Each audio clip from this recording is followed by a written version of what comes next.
Okay, we're continuing on with our series of videos for head to toe health assessment. We are now moving into the anterior chest portion. Again, I'm going to wash my hands to begin here and continue with our patient Anna. You want to be aware of patient positioning when you get ready to do your exam. For the anterior chest, a patient obviously has to be laying down. If you're sitting at a table, you want to make sure that you pull out the leg rest so their legs aren't dangling, because you have an older patient, they're not going to be able to tolerate that. So, I'll have you lay back, and I will pull this out for you. Again, comfort of your patient is priority as well. So now that she is laying down, the first thing I am going to assess is JVD, jugular vein distension. This has to be done on the right side of the patient. Reason being, JVD is assessing the right side of the heart.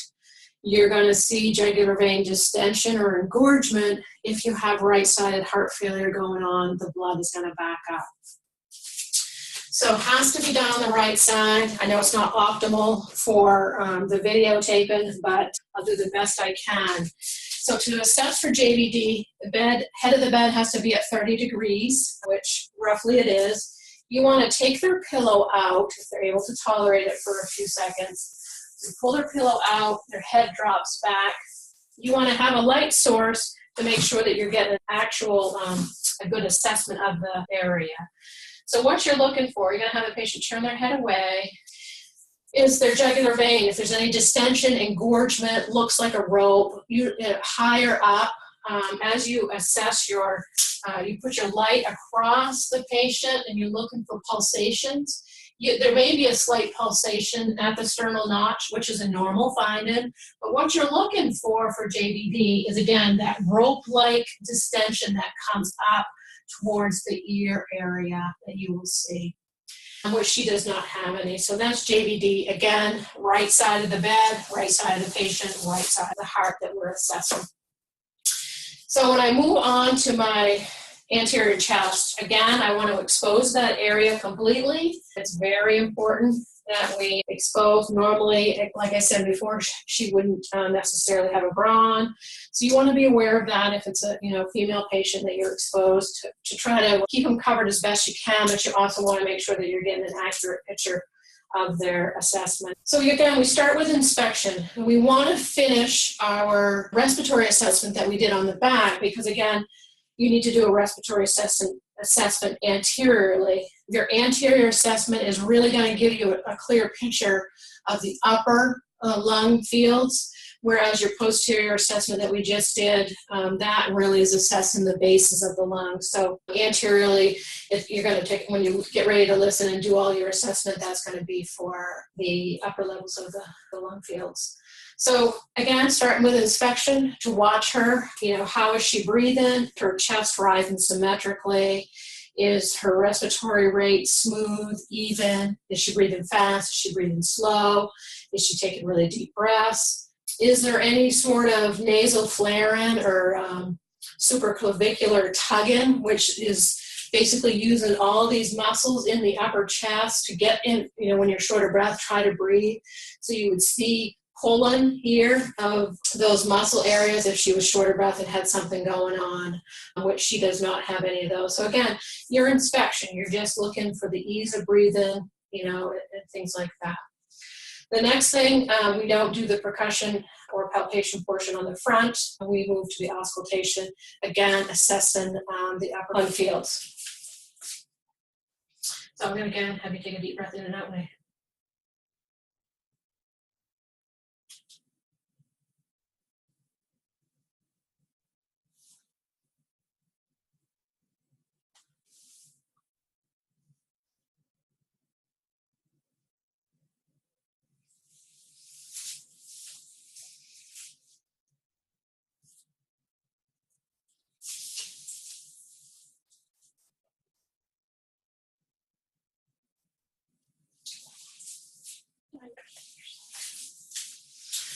Okay, so that is my, finished up my respiratory assessment that I am doing. For my cardiac assessment, normally, again, like I would do it on the right side of the bed, but I'm going to go to the left side of the bed for videotaping purposes. just because it makes it easier for you to see what I am doing. So again, I'm starting with inspection of her cardiac system. The things that I am looking for as she lays here, do I see any pulsations? Do I see any heaves, lifts, things like that that would be abnormal? I do not on her. We would then move into palpation of the cardiac landmarks. You will need to know the landmarks, and I'll talk you through those. So to start off, again, you're starting at the sternal notch or the sternum area, and you're going to count the intercostal spaces or the rib spaces down. We're going to start with aortic, which is the second intercostal space, right sternal border. So I'm starting here, walking my fingers down. And again, I'm using, for palpation, using the pads of my fingers. Again, it allows for the finer touch of feeling for anything. I'm feeling for the heaves or any pulsations or anything like that that I can feel. So that is aortic. I then walk my fingers across to the pulmonic, which is second intercostal space, left sternal border, over here. And then I go down one intercostal space to Erb's point, third intercostal space, left sternal border. This is where you listen for their apical pulse. And then I go down to tricuspid, fourth intercostal space, left sternal border. And then for mitral is fifth intercostal space, mid-clavicular. So if her clavicle is here, we're going midline, again, which is right here in the middle.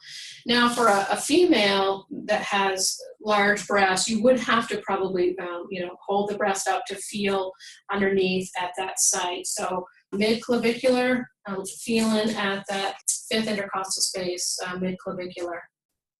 This is also the area of your PMI, or point of maximal impulse. And what that is the area of your chest wall that is the closest to your heart. Sometimes you will feel pulsations here, particularly if the patient is thin or cachectic, being really thin, or they're very athletic and have a very strong heartbeat. Another way to feel it, if you can't feel it this way, is at this spot, have the patient turn towards you onto their left side a little bit. And just having them turn shifts that heart up against the sternal wall, so you'll be able to feel that PMI there. Okay, I'll do that. So those are the palpation of the cardiac landmarks. We do not percuss the cardiac borders anymore. We used to, but typically with all the musculature, the breast tissue, things like that, it gets in the way, so it's more difficult. So we don't percuss anymore. We then move on to auscultation of those landmarks. We do two sets. Basically, we are listening for, with our diaphragm, in those 5 areas, S1, S2, and then again, we repeat it, listen with our bell for any S3, S4 rubs and murmurs, anything abnormal with our bell. So I'm gonna take a listen here with my diaphragm in those spots. Just breathe normal.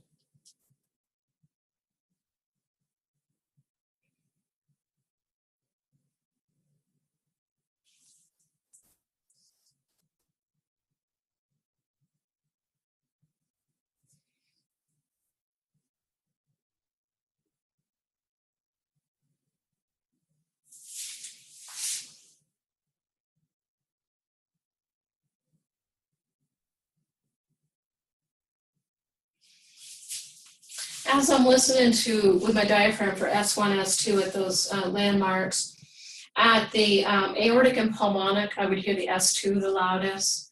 At Erb's point, I would hear S1, S2 equally, and then tricuspid and mitral, I would hear S1 the loudest when I'm listening. I then now will move to my bell.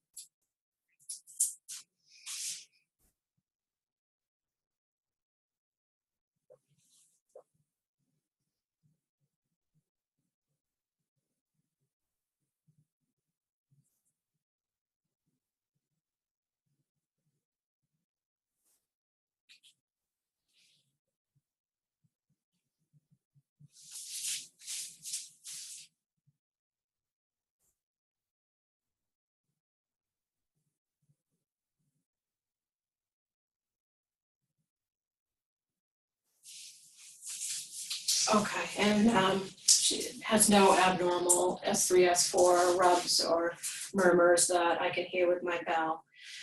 While I have the patient exposed here too, I want to assess skin turgor to be able to do that. And basically skin turgor allows you to assess for hydration, how well the patient is hydrated. If they're dehydrated, this will help assess for that. And to do that test, you just take anywhere on the patient, you would take a bunch of their skin and just pinch it together and watch for how quickly it returns, the skin returns down. If the patient's extremely dehydrated, as you pinch that skin together, it doesn't have that turgor or that moisture to lay back down, so it would stay tented. So just a quick pinch together, she has normal skin turgor.